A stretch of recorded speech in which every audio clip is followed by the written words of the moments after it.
10 дугаар бүлэг орших ба эс оршихын зааг дээр Пицгийн өөр ертөнцүүдийн туйл 1-р хэсэг шинэ эртний үүр хатан анчир тэнгэрт сахиус болсноос хойш 3000 жил өнгөрчээ. Цаглашгүй дайны эхний үе шат дуусч хоёр хүчрэг ертөнцийн хооронд тэнцвэр тогтжээ. Харанхуй эзэн ба гэрлийн харуулууд хэдэн зууны жилийн цус тулааны эцэст инх тайвны гэрээ байгуулж бүх ертөнцийг хоёр хуваасан байв. Гэвч энэхүү хуваагдал нь төр зүрх байсан бөгөөд хоёр талын удирдагчид аль хэдийн өөрчлөгдсөн байлаа. Хараан одоо залуу биш, мэрэгэн ухаанаар дүүрэн гэхдээ зүрх сэтгэлд нэгэн хоосрол тогтсоор байв.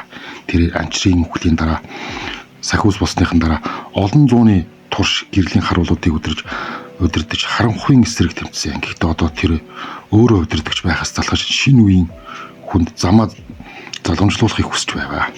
Түүний хажууд үргэлж итгэл зөвлөх асран хамгаалагч Нямсран зогсдог байв. Нямсран бол эртний стратегч цэргийн мэрэгэн ухаантай бөгөөд Харааны бага наснаас нь хамт явсан түүний хамгийн итгэлт хүн байв. Хараана гэж Нямсран нэгэн өдөр хэлвэ. Чи олон зууны турш тэмцсэн. Та нар залуу байхдаа анчрын хамт үнэхээр их тэмцсэн. Одоо амрах цагч нь болсон болов уу? Хараан тэнгэрүүд харав. Тэнд анчрын од гэрэлтэж байв. Тэмээ Нямсран. Харин бидний өмнө шинэ үе зогсож байна. Бид тэдэнд одоо замын зааж өгөх ёстой. 2-р хэсэг Алтан үргийн хааны удам. Тэр өдөр Харааны цэргүүд галактикийн хязгаарт нэгэн хачин дохио илрүүлв. Тэд тэр дохионы их үсрэл рүү очиод сүрсэн хөлөг түүнэтэр амьд үлдсэн нэгэн залуу болтов. Тэр залуугийн нэр Тэнгэр гэдэг байв.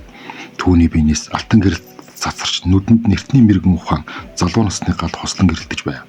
Тэр Чингис хааны шууд удам хатан анчрын ач хүү Алтан үргийн цорын ганц амьд үлдсэн хүн байв. Та хэн бэ гэж Хараан асуув. Залуу түн рүү харан хариулв. Би Тэнгэр, би Алтан үргийн сүүлчийн удмын үр удам. Би эртний мэдлэг, эртний хүчийг өвлөн авсан. Би инх тайвныг сэргээхээр ирсэн. Хараан түүний нүд рүү харав. Тэнд анчрын гэрэл Чингис хааны хүч шинэ үеийн итгэл найдварыг харав. Чи бол бидний хүлээж байсан хүн гэж Хараан хэлвэ. 3-р хэсэг хаан Тэнгэрийг нийслэл хотод авчирч бүх гэрлийн харуулуудын өмнө түүнийг шинэ хаан хэмээн тунхаглав. Энэ бол Алтан үргийн сүүлчийн удам гэж Хараан хэлэв. Түүний цусан Чингис хаан хатан анчир агуу бүх өвгдээдсийн хүч мэрэгэн ухаан урсдаг. Түүнийг бид хаанараа өрхөмжлөё. Тэнгэр хаан ширээн заларч түүний биес алтан гэрэл цацарч бүх танхимыг гэрэлтэлв. Тэр мөчөд анчрын од Тэнгэрт улам гэрэлтэж шинэ нэрний эхэлтийг зарлаж байв. Хараан түүний өмнө сүгдэн үнэнчээ тангарахсан боловч Тэнгэр түүнийг босгон тэврээ. Хараана, та миний багш, миний зөвлөх болно. Би таны мэрэгэн ухаангүйгээр энэ хаан улсыг удирдах чадахгүй. Хажууд нь Нямсран зогсож түүний нүдэнд баяр баясгалан мөн сүүдэр тодорч байв. Учир нь тэр шинэ нэрэн шинэ аюулыг авчрахыг мэдэрч байв. 4-р хэсэг Харанхуй ба гэрлийн хуваагдал. Тэнгэрийн хаан ширээн заларснаас бүх ертөнцүүд хоёр агуу хүчинд хуваагдсан. Харанхуйн эзэн ба түүний арим аалзанч чөтгөрөв. Сүүдэрт биетүүд харанхуйн нэрийн амтд оршино. Тэдний нийслэл нь хар танхим бөгөөд тэнд гэрэл хизээч тусдаггүй зөвхөн харанхуй л нойрхож байсан. Харанхуй ертөнцийн гол дөрүүд харанхуй эзэн эртний чөтгөрийн эзэн өшөө хонцгийн галд шатсан удирдагч сүүдрийн хатан харанхуй эзний итгэл зөвлөх нууцлаг эмэгтэй. Аалзны хаан аалзанч төрүүдийн удирдагч 8 хөлт аварга амтан харанхуйн генерал мөнх Монгол цэргийн командлагч байсан харанхуй давтснаас хойш дайсанд орсон. Гэрлийн ертөнц хаан Тэнгэр Хараан гэрлийн харуулууд бүх хэмжээст ертөнцүүдийн нэгдсэн хүчин оршноо. Тэдний нийслэл нь алтан ордон бөгөөд тэнд анчрын од гэрэл мөнхөд тусаж байдаг. Гэрлийн ертөнцийн гол дөрүүд хаан Тэнгэр Алтан үргийн сүүлчийн урдам залуу хаан ирч хүчтэй мэдлэгч шунсан хаан. Ерөнхий генерал Хараан агуу дайч мэрэгэн ухаанд анчрын хөвийг залгамжлагч асран хамгаалагч Нямсран эртний стратегч Харааны итгэл зөвлөх гэрлийн шидтэн Сэрма энергийн хүчийг эзэмссэн мэрэгэн эмэгтэй залуу командлагч бат Тэнгэрийн үеийн залуу дайчин шинэ үеийн төлөөлөгч. 5-р хэсэг инх тайвны гэрээ. Хоёр ертөнд хэдэн зууны тулааны эцэст инх тайвны гэрээ байгуулав. Энэ гэрээгээр Харанхуй ба гэрлийн ертөнцүүд тусгаар тогтнолоо хүлээн зөвшөөрөв. Хоёр талын хилийг тогтоож харилцан довтлохгүй байх. Худалдаа соёлын харилцаа эхлүүлэх, хамтарсан эрдэм шинжилгээний төслүүдийг хэрэгжүүлэх. Хаан Тэнгэр гэрээнд гарын үсэг зурх ёслол дээр харанхуй эзэнтэй нүүр тулж хоёр удирдагч анх удаа хамтдаа зогсвоо. Инх тайван тогтлоо гэж Хаан Тэнгэр хэлв. Бид хамтдаа шинэ ертөнцийг бүтээх болно. Харанхуй эзэн түүн рүү харан нүдэнд нэргэлзээ үл итгэл бас баг зэрэг найдвар тодроо. Инх тайван тогтох эсхийг цаг хугацаа харуулах болно залуу хаан мэн гэж харанхуй удирдагч хэлв. 6 дугаар хэсэг. Хаан тулсын алтан үе. Гэрээ байгуулагдсанаас хойш хэдэн зуун жилийн турш хаан тус хөгжив. Хөгжил цэцгэлтийн оргилдоо өрсөн. Хаан Тэнгэр залуу ирч хүчтэй мэдлэгч унсан удирдагч байв. Тэрээр өдөр шөнөгүй ажиллаж хуучин дайснуудын хооронд гүүр босгож шин технологи, шин соёл, шин философиг хөгжүүлв. Түүний удирдлагын доор олон зуун шинэ галактикууд суурьшиж колончлогдов. Хоёр ертөнцийн технологи нэгдэж шинэ нээлтүүдийг хийгдэв. Соёл урлаг цэцгэлэг хөгжиж шинэ хэлбэрүүдийг бий болгов. Ард түмний амьдрал төвшин одоо өсөн нэмэгдэж дээшсэн. Хараан түүний ажил зогсож мэрэгэн ухаанаар чиглүүлж байв. Нямсрын цэргийн шинжилэл хэд сургаж байв. Цэр машины энергийн их усүрүүдийг нээж байв. Бат залуу дайчдыг өдөртөн хилийг хамгаалж байгаа. Энэ бол алтан үе бай. Гэхдээ энэ алтан мөнх хүргэж эхлэхгүй. 7 дугаар хэсэг. Өөр пицгийн ертөнц. Алтан үеийн дунд эрдэмтэд нэгэн аимшигт нээлт хийвэ. Тэд манай ертөнцөөс гадна огт өөр пицгийн хуйлтын ертөнцүүд байдгийг нээсэн байлаа. Эдгээр ертөнцүүдэд матер, энерги, орон зай, цаг хугацааны хуйлууд нь манайхаас тис өөр байв. Эдгээр ертөнцүүдийг өөр пицгийн ертөнцүүд гэж нэрлэвэ. Тэдгээрийн зарим пицүүдийн хуйлууд нь нэгдүгürt эсрэг энергийн ертөнц. Энд энерги эсрэг чиглэлд урсдаг. Гал хөлдөөж, мэс шатаадаг. Гэрэл харанхуйг үүсгэж, харанхуй гэрлийг төрүүлдэг. Энэ ертөнцид хүч хэрэглэх тусам суларч, сул байх тусам хүч хэрэгждэг. Хоёрт нь цаг хугацаагүй ертөнд. Энд цаг хугацаа гэж байхгүй. Өнгөрсөн одоо ирээдүйн нэгэн зэрэг оршин. Хүмүүс төрх үхэх дахин төрх үйл явдлыг нэгэн зэрэг мэдэрдэг. Өөрчлөл гэж байхгүй. Бүх зүйлд мөнхөд ижил байдаг. Гуравт нь хязгааргүй хэмжээст ертөнц. Энд төгсгөлгүй олон хэмжээс байдаг. Хүмүүс нэгэн зэрэг бүх хэмжээст оршин тогтнож өөрсдийн оршихуйн бүх хувилбарыг нэгэн зэрэг харж мэдэрдэг. Тэнд нууц гэж байхгүй. Бүх зүйл ил тод. Дөрөвт нь материгүй ертөнц. Энд матер гэж байхгүй. Зөвхөн цэвэр оюун ухаан, цэвэр ухамсар оршин. Бид бус амьтад бодны хүчээр ертөнцийг бүтээж бас өөрчилдөг. Тэдний бодит байдал болж төсөөлөл нь оршихуй болдог. Тавт нь уруу таталцлын ертөнц. Энд таталцлын хүч уруу чиглэлд үйлчилдэг. Том биетүүд нь хөнгөн, жижиг биетүүд нь хүнд. Одод газар дунахгүй дээш хөрдөг. Гаргуудын төвд хоосон орон зай байдаг. 6 дугаарт нь энтропи буюу ургуу ертөнц. Энд энтропи ургуу чиглэлд урсдаг. Иймх замбраагүй байдал. Иймх зэгцтэй болж сүйрэл бүтээл болон хувирдаг. Үхсэд амилж амьдрал нь үхэл рүү биш харин төрөлт рүү урсдаг. 7 дугаарт нь гэрэл харанхуй нэгдмэл ертөнц. Энд гэрэл ба харанхуй ялгаагүй. Хоёр нэг юм аа. Сүүдэр нь гэрэлдэж гэрэл нь сүүдэрдэг. Энэ ертөнцид манай хоёр ертөнцийн тань утгагүй. Учир нь тэнд гэрэл ба харанхуй хоёр нэг зүйл юм аа. 8 дугаар хэсэг. Өөр ертөнцүүдийн дөрүүд. Эдгээр өөр пицгийн ертөнцүүдэд өөрсдийн соёл иргэншил, удирдагч бааtruуд байв. Эсрэг энергийн ертөнцийн дөрүүдэд эзэн Кассилтор энергийн эсрэг чиглүүлэх чадвартай хүйтэн галын эзэн хатам приз мөсгийг шатааж галыг хөлдөөж нууцлаг эмэгтэй.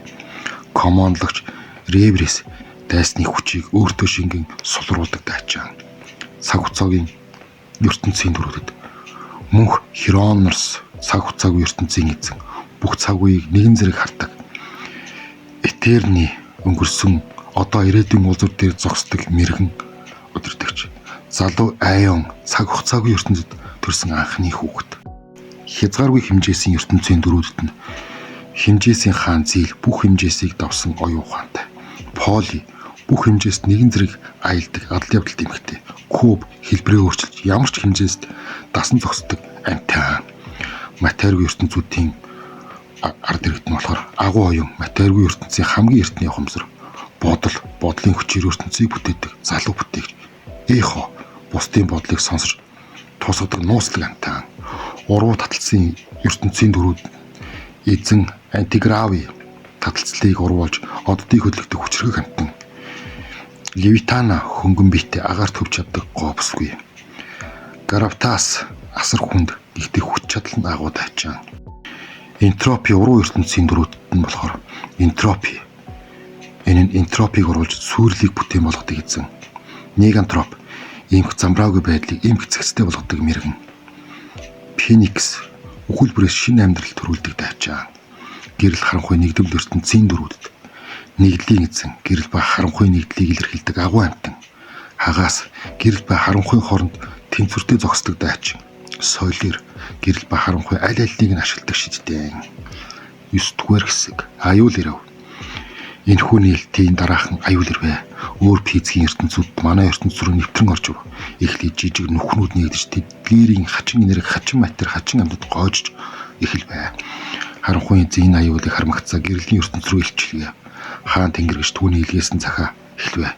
Хуучин дайсагтандаа мартаа шинэ аюул бидний бүгдийг нь занл хийлж байна. Бид нэгдэх ёстой. Эсвэл бид бүгд мөхнө. Хаан тэнгэр энэ цахаг хүлээн амгч Хараан, Нямсран, Цэрмаа бат нарын хамт зөвлөлдөв. Харанхуйн эзний зовөө гэж хаан хэлвэ. Хуучин дайсагт л одоо хоёр дэгч бид нэгдэх ёстой. Хараан түүнийг харав. Та итгэлтэй байна уу? Тийм ээ. Бид өөр физикийн ертөнцүүдтэй холбоо тогтоож тэдний хуулийг ойлгох ёстой. Эсвэл бид тэдний бүгд умнаа. 10-р хэсэг харанхуй ба гэрлийн нэгдэл. Хоёр ертөнцийн удирдагчид анх удаа жинхэнэ нэгдэлд хүрвэ. Харанхуй эзэн өөрийн цэргүүдийг гэрлийн ертөнц рүү илгээж хаан тэнгэр тэднийг хүлээн авав. Сүүдрийн хатан ба Цэрмаа хамтдаа шин зэвсэг бүтээв. Аазны хаан ба Бат хамтдаа цэргээ сургав. Харанхуйн генерал Мөнх ба Хараан хамтдаа стратеги боловсруулва. Хаан тэнгэр ба харанхуй эзэн анх удаа гар барин шин нэвсэл байгуулав. Энэ нь түүхэн мөч гэж хаан тэнгэр хэлвэ. Харанхуй ба гэрэл анх удаа нэгдэж байна. Бидний дайсан дуусаагүй гэж харанхуй эзэн хариулв. Шин дайсан ирж байна. Бид бэлэн байх ёстой. 11-р хэсэг өөр физикийн ертөнцүүдийн холбоо.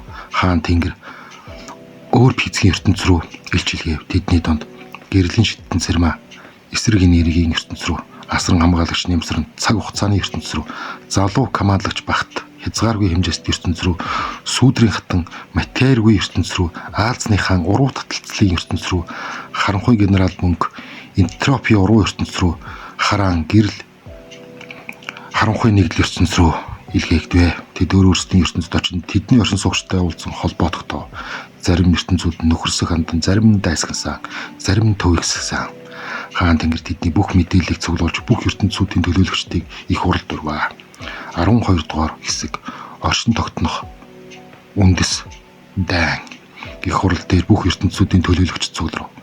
Гэхдээ тэдний зорилго өөр өөр байв. Зарим ертөнцүүд манай ертөнцийг эзлэхийг хүсэж байв. Зарим нь их тайвныг хүсэж байв. Зарим нь төвийг сагсан байхыг хүсэж байна. Нөгөө өөр физикийн ертөнцүүдийн нөхдүүдийг хэлээд байгаа шүү дээ. Хаан тэнгэр тэдний өмнө зогсож дуу хоолойгоо өндөр төргөө. Эрхэм төлөөлөгчдөө бид бүгд өөр өөр ертөнцөөс ирсэн. Бид өөр өөр физикийн хуулиар амьдардаг. Бид өөр өөр соёл төвхтэй. Гэхдээ нэг зүйл биднийг нэгтгэдэг. Бид бүгд оршин тогтнохыг хүсдэг. Эсрэг ертөнцийн эзэн Гесельтор босоо. Танай ертөнц манай ертөнцид аюул учруулж байна. Танай энерги манай энергитэй мөргөлдөж тесрэлт үүсгэж байна. Танай оршин тогтнол манай оршин тогтнолыг занл хийлж байна. Цаг хугацаагүй ертөнцийн мөнх Хронос нэмж хэлв. Би танай ертөнцийн цаг хугацааны урсгалыг мэдэрч байна. Энэ нь манай ертөнцид эмх замбраагүй байдал үүсгэж байна. Бид энэ байдлыг төвчгүй. Хаан тэнгэр тэднийг сонсоод хариулв. Та нарын айдас ойлгомжтой. Гэхдээ харилцсан устгах бол шийдэл биш. Бид хамтдаа шийдэл олох ёстой. Тэр мөчд хязгааргүй хэмжээсийн ертөнцийн хаан зээл босоо. Тэрээр бүх хэмжээсийг харж бүх боломжийг тооцоолсон. Би бүх боломжийг тооцоолсон гэж тэр хэлв. Бидний хооронд дайн гархан зайлшгүй. Энэ нь оршин тогтнох үндэс дайн юм аа. Бид оршин тогтнох уу, эсвэл орших уу гэдэг асуултын шийдэл байх ёстой. Оршин тогтнох уу, эсвэл оршин тогтнох уу гэж хаан тэнгэр шивнэ. Тийм ээ. Бидний ертөнцүүдийн физикийн хуулиуд хоорондоо мөргөлддөг. Тэд зэрэгцэн оршин тогтнох боломжгүй. Нэг нь оршихын тулд нөгөө нь мөх ёстой. 13-р хэсэг. Эс орших уу, эс оршихгүй юу? Танхимд чимээгүй болцгоо. Хаан тэнгэр асуултын өмнө зогсож байв. Танхимд чимээгүй болов. Хаан тэнгэр энэ асуултын өмнө зогсож байв. Түүний өвгд эцсийн дуу хоолой түүний дотор сонсогдов. Чингис хаан зоригтой байх өмнө Монгол хүн хизээч айдгүй. Хатан амчир гэрэл үргэлж харанхуйг ялдаг. Харин заримдаа тэд нэгдэх ёстой. Хараан Бид нэгдэх ёстой. Эсвэл бүгд мөхнө. Хаан Тэнгэр толгоогоо орхив. Түүний нийтэнд гэрэл гэрэлтэж байв. Бид мөхгүй гэж тэр хэлв. Мөн та нар ч мөхгүй. Бид шийдэл олох болно. Тэрээр урагш шалхав. Бидний физикийн хуулиуд мөргөлдөг. Тэгвэл бид шинэ физикийн хуулийг бий болгоё. Бүх ертөнцүүдийн хуулийг нэгтгэсэн шинэ хууль. Бид зэрэгцэн оршин тогтнох шинэ аргыг олё. Эзэн Глистор түүн рүү харав. Энэ боломжтой юу? Боломжтой. Хэрэв бид хамтдаа ажиллавал бид хуучин дайсагналаа мартвал хэрвээ бид шинэ ирээдүйг бүтээхэд бэлэн байвал тэр мөч Тэнгэрт анчрын дулам гэрэлтэй. Түүний гэрэл бүх ертөнцүүдэд тусч бүх төлөөлөгчдийн нүдийг гэрэлтүүлвэ. Тэд бие рүүгээ харав. Хуучин дайснууд шинэ холбоотнууд өөрөө ертөнцүүдийн хүмүүс. Хаан Тэнгэр гараа сонгон бид хамтдаа шинэ түүхийг бичиж, бид хамтдаа шинэ ертөнцийг бүтээ. Бид хамтдаа оршин тогтъё. Эзэн Глистор түүний гарыг барив. Дараа нь мөнх Хронос, дараа нь Хаан Зил, дараа нь Агуу Хоёун, дараа нь эзэн Антигравы, дараа нь Энтропи, дараа нь Нэгдлийн эзэн бүгд хаантай гар барьсан байна. Эцэст нь харанхуй эзэн өрөө шалхва. Тэрээр мянган жилийн дайсагналаа хайж гараа сонгов. Бид нэгдээ гэж тэр хэлв. Эсвэл бүгд мөхнө. Хаан Тэнгэр түүний гарыг барив. Тэр мөчөд бүх ертөнцүүд гэрэлтэж тэдний хоорондын хил хязгаар бүдгэрч эхэлвэ. 14-р хэсэг шинэ эхлэл. Бүх ертөнцүүдийн нэгдлийг хэлсэн энэ нь амар биш байсан физикийн хуулиуд мөргөлдөж имп замраагүй байдал үүсч байв. Игтэй тэд ухарсангүй. Хаан Тэнгэр өөрөө шинэ физикийн хуулийг боловсруулахад оролцов. Тэрээр бүх ертөнцүүдийн эрдэмтэд мэрэгд шийднүүдийг цуглуулан хамтран ажиллаваа. Олон зууны дараа тэд амжилтанд хүрв. Шинэ физикийн хууль бий болж бүх ертөнцүүд нэгдсэн. Энэ хуулиар бүх энерги тэнцвэртэй байх болно. Бүх цаг хугацаа зэрэгцэн орсох болно. Бүх хэмжээсүүд нээлттэй байх болно. Бүх матер ба эсрэг матер тэнцвэртэй байх болно. Бүх гэрэл ба харанхуй нэгдмэл байх болно. 15 дугаар хэсэг. Гайхалтай зохиол. Хаан Тэнгэр шинэ ертөнцийн төв зогсож бүх ертөнцүүдийн нэгдлийг тунхаглав. Эрхэм хүмүүсээ бид шинэ нэрэн үед хүрв. Бид хуучин дайсагналаа мартсан. Бид шинэ физикийн хуулийг бий болгосон. Бид бүгд нэгдсэн. Түүний хажууд харанхуй эзэн зогсож байв. Тэд анхудаа инээ эмзэглэн зогсож байгаа. Бид яллаа гэж харанхуй эзэн хэлв. Бид орших уу? Эс орших уу гэдэг нь асуулт хариулагдлаа. Бид оршин тогтолохыг сонголоо хамтдаа. Хараан тэдний өмнө зогсож байв. Түүний нүд нь нэлмс гэлцэж байв. Анчрын тэнгэрт дэлж түүний нэмсгэл тэнгэрт гэрэлтэж байв. Нямсран хажуу зогсож түүний нүд нь баяр баясгалан бахархал тодорч байв. Цэрмаа сүүдрийн хатан хамтдаа шин зан үлийг хийж байв. Бат Аазны хаан та харуул зогсож байв. Харанхуйн генерал мөх гэрлийн харуулуудын хамт хүндтгэл үзүүлж байв. Хаан Тэнгэр гараа орхив. Энэ бол шинэ эхлэл. Энэ бол бидний хамтын түүх. Энэ бол гайхалтай зохицол зохиолоо. Ингэж бүх ертөнцүүд нэгдэж шинэ нэрэн эхэлсэн юм а. Хаан Тэнгэр Алтан ургийн сүүлчийн удам хамгийн агуу хаан болон түүхэнд үлдсэн. Хараа нэмсрэн цэрмаа бат харанхуй эзэн сүүдрийн хатан Аазны харанхуйн генерал тэд бүгд шинэ ертөнцүүдийн бааtruуд болсон. Өөр физикийн ертөнцүүдийн төлөөлөгчд эзэн Глистор, мөнх Хронос, Хаан Зил, Агуу Хоёун, эзэн Антигравы, Энтропи нэгдлийн эзэд тэд бүгд шинэ холбооны гишүүд болсон. Хатан анчрын тэнгэрт гэрэлтэж түүний хүүхдүүдийг харж тэднийг ивэж байваа. Орших ба эс оршихын зааг дээр тэд оршихыг сонгосон хамтдаа мөнхөд. Тэдний гэрэл мөнхөд гэрэлтэх. Ингээд энэ оддын монголчууд комико дуусгая да. Үргэлжлээд явал байх юм байна. Дуусгааргүй болчиход энэ үргээд дуусгая. Анчраа аав нөхөндөө хязгааргүй хайртай шүү.